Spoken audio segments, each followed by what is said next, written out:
I am usually one who remembers as a litany of, not faith in my head, as a litany in my head, every mistake I've ever made. On my very first theology exam in my first year of seminary, I remember getting the question, do human beings have free will? And I thought, well, this is an easy one, and launched into a completely wrong answer, at least as far as my systematic theology professor was concerned. Steeped in this very text from Paul, the answer is no. That for the Christian, there is no such thing as free will. Your will is never unencumbered or uninfluenced by something beyond you. You are, as Paul sets up the rubric, either enslaved to sin or you are enslaved to God.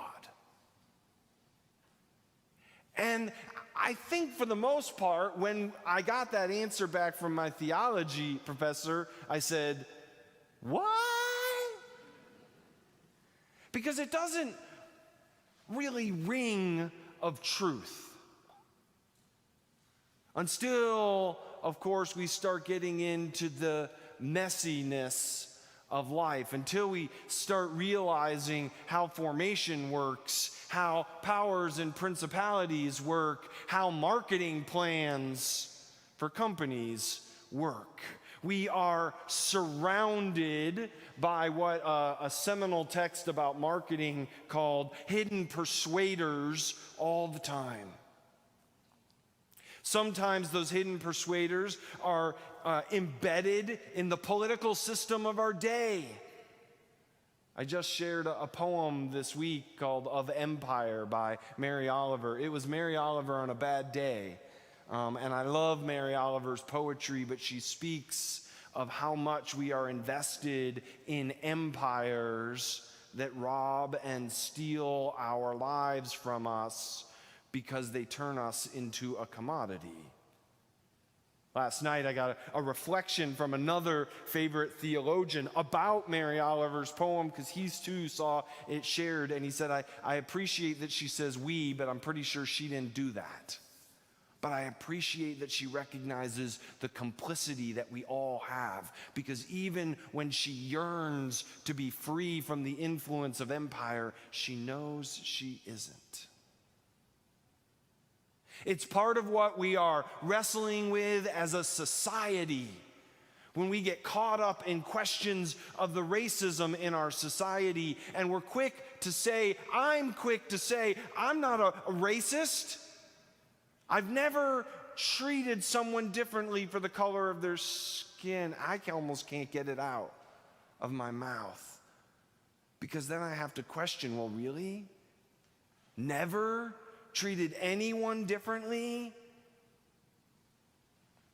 For all my implicit biases, all the ways I react to someone who I know I'm going to share things in common with versus the people I don't know that I'll share things in common with, the amount of second guessing, which some might call the reverse racism, of trying really hard not to be racist, but then treating the whole interaction differently because I'm trying so hard not to do it. And we do the same to people who are differently abled in lots of different ways.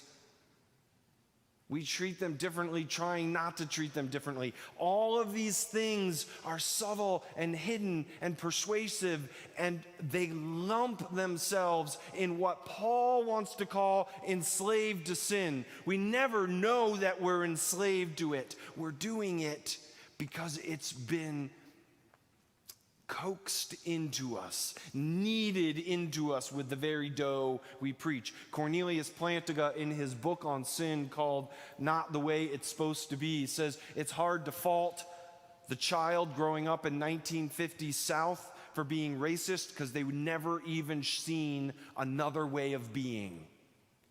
It's simply the water they drank and the food they ate.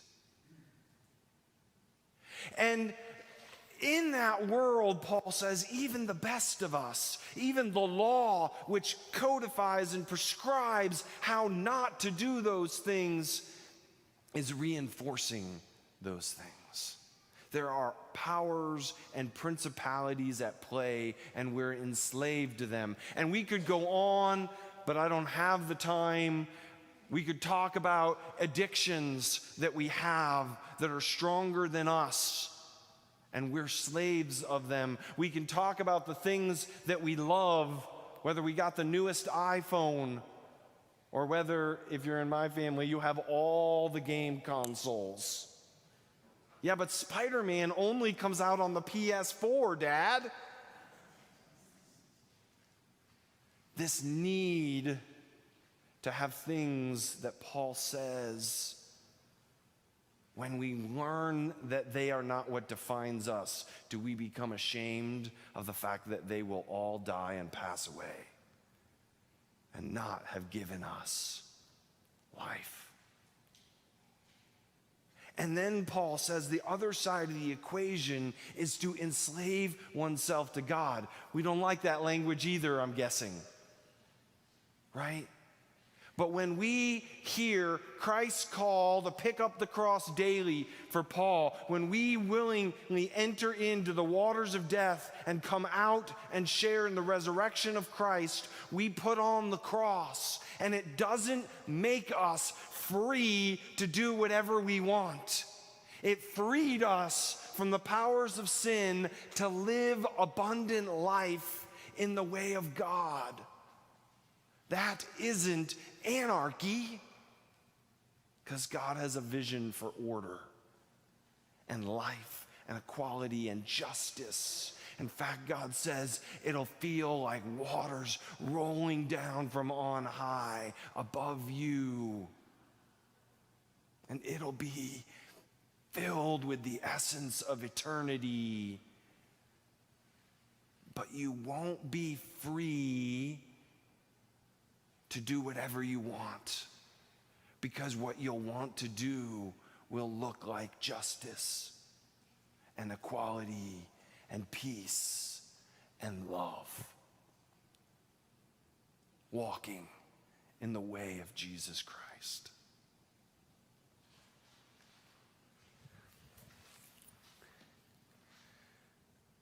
I want to say a quick word about Genesis. And I want to share a little bit of a personal story, and then we're going to come back to this idea. First of all, I don't like avoiding the texts. So when the lectionary came up with this Genesis text, I made myself put it in there. I want to say a few words about it because I feel it needs to be spoken to. The binding of Isaac is a essentially known text in both Jewish and Christian circles. We hold it up as a model of faith, and yet we also have to talk about it as a horrifically abusive text. Brighter minds than mine have spent longer than I have today to talk about that.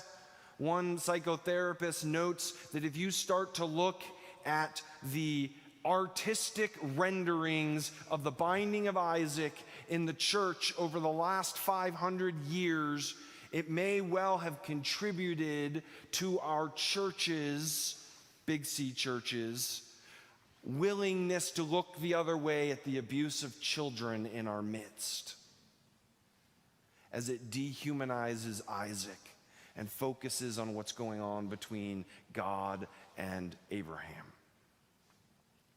All of that is true.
lives in a different place.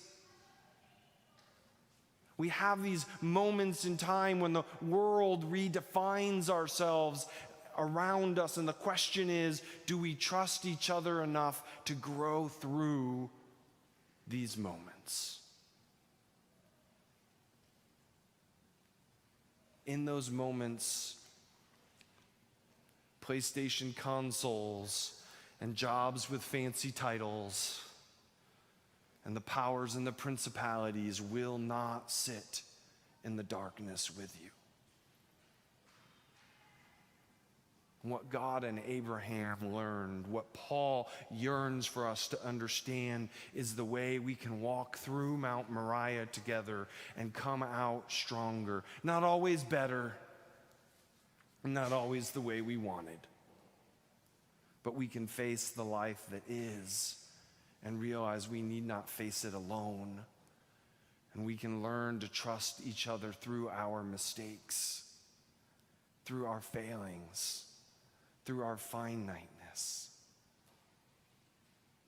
And we can find beauty in it. And we can trust that while it won't redeem the hardship, it is good.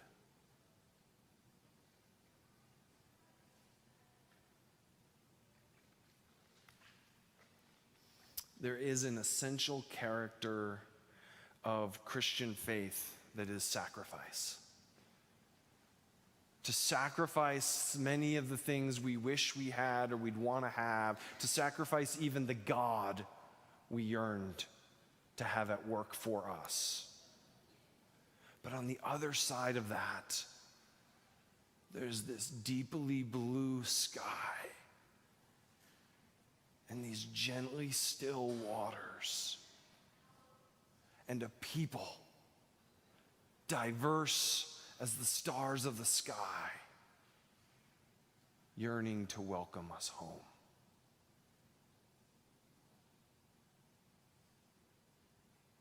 It is imbued with eternity.